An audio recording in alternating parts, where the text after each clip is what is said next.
ಮಾನವನು ಧರಿಸುವ ಉಡುಗೆ ತೊಡುಗೆಗಳು ದೇಹದ ಸೌಂದರ್ಯವನ್ನು ವರ್ಧಿಸಲು ಅಥವಾ ಅಂಗಾಂಗಗಳನ್ನು ಮುಚ್ಚಲು ಮಾತ್ರ ಬಳಕೆಯಾಗಿರುವುದಿಲ್ಲ. ಭಾರತ ದೇಶ ಬಹುಜಾತಿಗಳು, ಬಹುಜನಾಂಗಗಳನ್ನು, ಬಹುಸಂಸ್ಕೃತಿಗಳನ್ನು ಹೊಂದಿರುವ ದೇಶ. ಹಾಗೆಯೇ ಇಲ್ಲಿನ ಜಾತಿ ಸಮುದಾಯಗಳ ವಸ್ತ್ರವಿನ್ಯಾಸ, ಉಡುಗೆ ತೊಡುಗೆಗಳು ವೈವಿಧ್ಯಮಯವಾಗಿದೆ. ಈ ನಿಟ್ಟಿನಲ್ಲಿ ಕೊಡಗು ಗೌಡ ಸಮುದಾಯದ ಉಡುಗೆ ತೊಡುಗೆಗಳನ್ನು ಗಮನಿಸಿದಾಗ ಅವು ಆ ಸಮುದಾಯದ ಅನನ್ಯ ಸಂಸ್ಕೃತಿಯನ್ನು ವ್ಯಕ್ತಪಡಿಸುವಂತಾಗಿದೆ. ಒಂದೇ ಭಾಷೆಯನ್ನಾಡುವ ಜನರು ಬೇರೆ ಬೇರೆ ಸ್ಥಳಗಳಲ್ಲಿ ವಾಸಿಸುತ್ತಿದ್ದರೂ ಅವರ ಉಡುಗೆ ತೊಡುಗೆಗಳಲ್ಲಿ ಪ್ರಾದೇಶಿಕ ವ್ಯತ್ಯಾಸಗಳು ಕಂಡುಬರುತ್ತದೆ.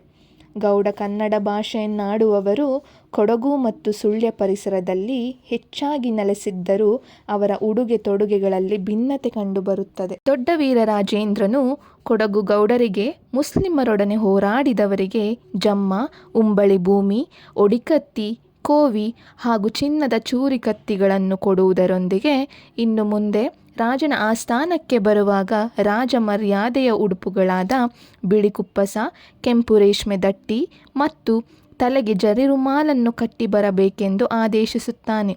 ಅಂದಿನಿಂದ ಕೊಡಗು ಗೌಡರು ತಮ್ಮ ಸಮುದಾಯದ ಮದುವೆ ಮೊದಲಾದ ಸಮಾರಂಭಗಳಿಗೆ ಈ ಮೇಲಿನಂತೆ ಉಡುಪನ್ನು ಧರಿಸಲು ಪ್ರಾರಂಭಿಸಿದರು. 20ನೇ ಶತಮಾನದ ಪ್ರಾರಂಭದ ವರ್ಷಗಳವರೆಗೆ ಕೊಡಗು ಗೌಡರ ವಿವಾಹದ ಉಡುಪುಗಳಲ್ಲಿ ವಧು ಗೇಂಟಿ ಸೀರೆ, ಉದ್ದ ರವಿಕೆ, ತಲೆಗೆ ಬಿಳಿ ಮುಸುಕು ವಸ್ತ್ರ, ಮುಂದೆ ನೆರಿಗೆ ಇಟ್ಟು ಸೊಂಟಕ್ಕೆ ಡಾಬು ಕಟ್ಟಿ ಸೀರೆ ಉಟ್ಟರೆ ವರನಿಗೆ ಬಿಳಿ ಕುಪ್ಪಸ, ಕೆಂಪು ರೇಷ್ಮೆ ದಟ್ಟಿ, ಜರಿರುಮಾಲನ್ನು ಕಟ್ಟುತ್ತಿದ್ದರು. ನಂತರ ಈಚಿನ ದಿನಗಳಲ್ಲಿ ವಧುವು ಕನ್ನಡ ಸೀರೆ, ಸೊಂಟಕ್ಕೆ ಡಾಬು ಕಟ್ಟಿ ಚಿನ್ನದ ಕಂಬಿಯ ಮುಸುಕು ವಸ್ತ್ರವನ್ನು ಧರಿಸಿದರೆ ವರನು ಕಚ್ಚೆ ಪಂಚೆ, ಬಿಳಿ ಶರಟು, ಬಿಳಿ ಕೋಟು, ಜರಿರುಮಾಲನ್ನು ಧರಿಸುತ್ತಾನೆ. ಕೊಡಗಿನ ಅರೆಭಾಷಿಕ ಗೌಡ ಹೆಂಗಸರು ಗೇಂಟಿ ಸೀರೆಯನ್ನುಟ್ಟು ತಲೆಗೆ ಚೌಕಳಿ ವಸ್ತ್ರವನ್ನು, ಉದ್ದ ಕೈಯಿಯ ಜಾಕೀಟನ್ನು ಧರಿಸುತ್ತಾರೆ. ವಿಧವೆಯರು ಬಿಳಿ ಸೀರೆಯನ್ನುಡುತ್ತಾರೆ. ಇನ್ನು ಸಾವಿನ ಮನೆಯಲ್ಲಿ ಮತ್ತು ಸಾವಿನ ಮನೆಗೆ ಹೋಗುವಾಗ ಇವರು ಶುಭ್ರವಾದ ಬಿಳಿ ಬಟ್ಟೆಗಳನ್ನೇ ಗಂಡಸರು, ಹೆಂಗಸರು ಹಾಗೂ ಮಕ್ಕಳು ಧರಿಸುತ್ತಾರೆ. ಶುಭ್ರವಾದ ಬಿಳಿ ಬಟ್ಟೆ ಸಾವಿನ ಮನೆಯ ದುಃಖದ ಛಾಯೆಯನ್ನು ಕಡಿಮೆಗೊಳಿಸುತ್ತದೆ.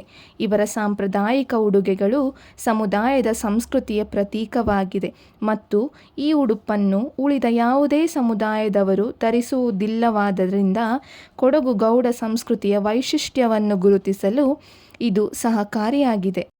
ಹೀಗೆ ಕೊಡಗು ಗೌಡರಲ್ಲಿ ಉಡುಗೆ ಕೇವಲ ದೇಹವನ್ನು ಮುಚ್ಚುವ ಸಾಧನವಾಗಿ ಅಥವಾ ಸೌಂದರ್ಯವರ್ಧಕಗಳಾಗಿ ಕೆಲಸ ಮಾಡದೆ ಅದು ತಮ್ಮ ಸಂಸ್ಕೃತಿಯ ಒಂದು ಭಾಗವಾಗಿ ಮೂಡಿಬಂದಿದೆ.